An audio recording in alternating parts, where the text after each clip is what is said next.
जय माता दी। आइए सुनते हैं दशा माता की पहली कथा। दशा माता व्रत की प्रमाणिक कथा के अनुसार प्राचीन समय में राजा नल और दमयंती रानी सुखपूर्वक राज्य करते थे। उनके 2 पुत्र थे। उनके राज्य में प्रजा सुखी और संपन्न थी। एक दिन की बात है कि उस दिन होली दशा थी। एक ब्राह्मणी राजमहल में आई और रानी से कहा, दशा का डोरा ले लो। बीच में दासी बोली, हाँ रानी साहिबा, आज के दिन सभी सुहागिन महिलाएं दशा माता का पूजन और व्रत करती हैं तथा इस डोरे की पूजा करके गले में बांधती हैं, जिससे अपने घर में सुख समृद्धि आती है। अतः रानी ने ब्राह्मणी से डोरा लिया और विधि अनुसार पूजन करके गले में बांध दिया। कुछ दिनों के बाद राजा नल ने दमयंती के गले में डोरा बंधा हुआ देखा। राजा ने पूछा, इतने सोने के गहने पहनने के बाद भी आपने यह डोरा क्यों पहना? रानी कुछ कहती, इसके पहले ही राजा ने डोरे को तोड़कर जमीन पर फेंक दिया। रानी ने उस डोरे को जमीन से उठा लिया और राजा से कहा, यह तो दशा माता का डोरा था। आपने उनका अपमान करके अच्छा नहीं किया। जब रात्रि में राजा सो रहे थे तब दशा माता स्वप्न में बुढ़िया के रूप में आई और राजा से कहा, हे राजा, तेरी अच्छी दशा जा रही है और बुरी दशा आ रही है। तूने मेरा अपमान करना कैसे किया और एक काम जो किया वह अच्छा नहीं किया। ऐसा कहकर दशा माता अंतर ध्यान हो गई। अब जैसे तैसे दिन बीतते गए, वैसे वैसे कुछ ही दिनों में राजा के ठाट बाट, हाथी घोड़े, लाव लश्कर, धन धान्य, सुख शांति सब कुछ नष्ट होने लगे। अब तो भूखे मरने का समय तक आ गया। एक दिन राजा ने दमयंती से कहा, तुम अपने दोनों बच्चों को लेकर अपने मायके चली जाओ। रानी ने कहा, मैं आपको छोड़कर कहीं नहीं जाऊंगी। जिस प्रकार आप रहेंगे उसी प्रकार मैं भी आपके साथ रहूंगी। तब राजा ने कहा, अपने देश को छोड़कर दूसरे देश में चले, वहां जो भी काम मिल जाएगा वही काम कर लेंगे। इस प्रकार नल दमयंती अपने देश को छोड़कर चल दिए। चलते चलते रास्ते में भील राजा का महल दिखाई दिया। वहां राजा ने अपने दोनों बच्चों को अमानत के तौर पर छोड़ दिया। आगे चले तो रास्ते में राजा के मित्र का गांव आया। राजा ने रानी से कहा, चलो हमारे मित्र के घर चले। मित्र के घर पहुंचने पर उनका खूब आदर सत्कार हुआ और पकवान बनाकर भोजन कराया। मित्र ने अपने शयन कक्ष में सुलाया। उसी कमरे में मोर की आकृति की खूंटी पर मित्र की पत्नी का हीरो जड़ा कीमती हार टंगा था। मध्य रात्रि में रानी की नींद खुली तो उन्होंने देखा कि वह बेजान खूंटी हार को निगल रही है। यह देखकर रानी ने तुरंत राजा को जगाकर दिखाया और दोनों ने विचार किया कि सुबह होने पर मित्र के पूछने पर क्या जवाब देंगे। अतः यहाँ से इसी समय चले जाना चाहिए। राजा रानी दोनों रात्रि को ही वहां से चल दिए। सुबह होने पर मित्र की पत्नी ने खूंटी पर अपना हार देखा। हार वहां नहीं था। तब उसने अपने पति से कहा, तुम्हारे मित्र कैसे हैं जो मेरा हार चुराकर रात्रि में ही भाग गए? मित्र ने अपनी पत्नी को समझाया कि मेरा पुत्र कदापि ऐसा नहीं कर सकता। धीरज रखो, कृपया उसे चोर मत कहो। आगे चलने पर राजा नल की बहन का गांव आया। राजा ने बहन के घर खबर पहुंचाई कि तुम्हारे भाई भौजाई आए हुए हैं। खबर देने वाले से बहन ने पूछा उनके हाल चाल कैसे हैं। वह बोला दोनों अकेले हैं, पैदल ही आए हैं तथा वे दुखी हाल में हैं। इतनी बात सुनकर बहन थाली में कांदा रोटी रखकर भैया भाभी से मिलने आई। राजा ने तो अपने हिस्से का खा लिया, परंतु रानी ने जमीन में गाड़ दिया। चलते चलते एक नदी मिली। राजा ने नदी में से मछलियां निकालकर रानी से कहा तुम इन मछलियों को भूनो, मैं गांव से परोसा लेकर आता हूँ। गांव का नगर शेख सभी लोगों को भोजन करा रहा था।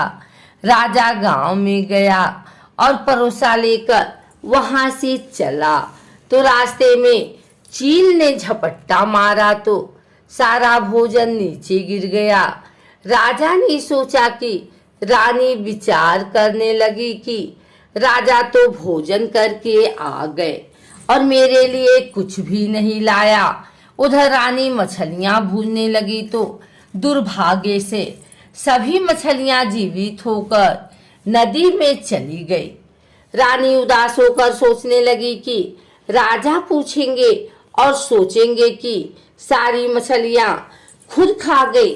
जब राजा आए तो मन ही मन समझ गए और वहां से आगे चल दिए।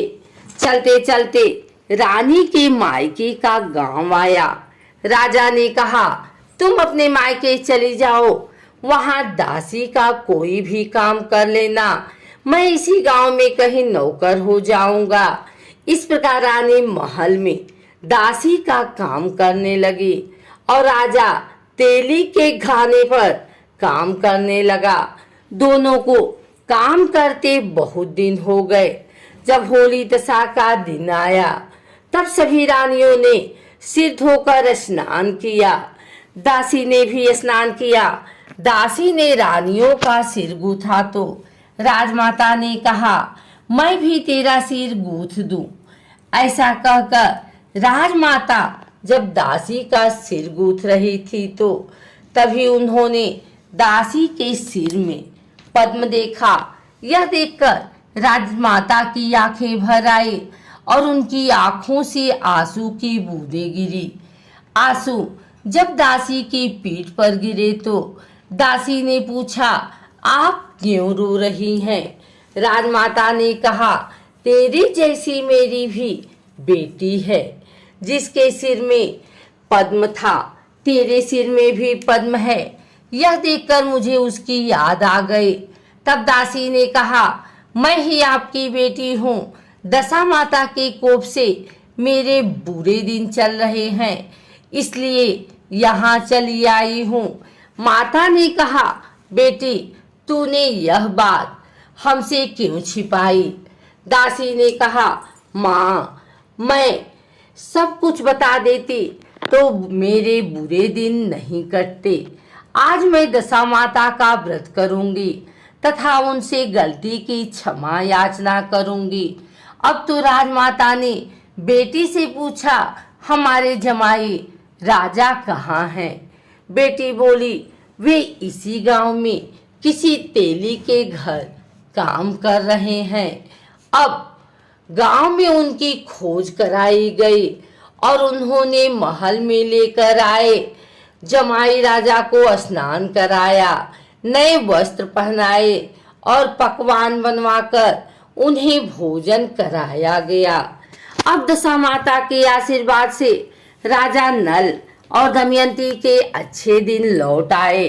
कुछ दिन वहीं बिताने के बाद अपने राज्य जाने को कहा। दमयंती के पिता ने खूब सारा धन, लाव लश्कर, हाथी घोड़े आदि देकर बेटी जमाई को विदा किया। रास्ते में वही जगह आई जहां रानी ने मछलियों को भूना था और राजा के हाथ से चील के झपट्टे मारने से भोजन जमीन पर आ गिरा।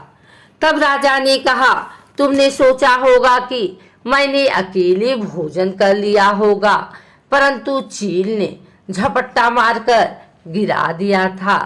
अब रानी ने कहा, आपने सोचा होगा कि मैंने मछलियां भूनकर अकेले खा ली होगी, परंतु वे तो जीवित होकर नदी में चली गई थी।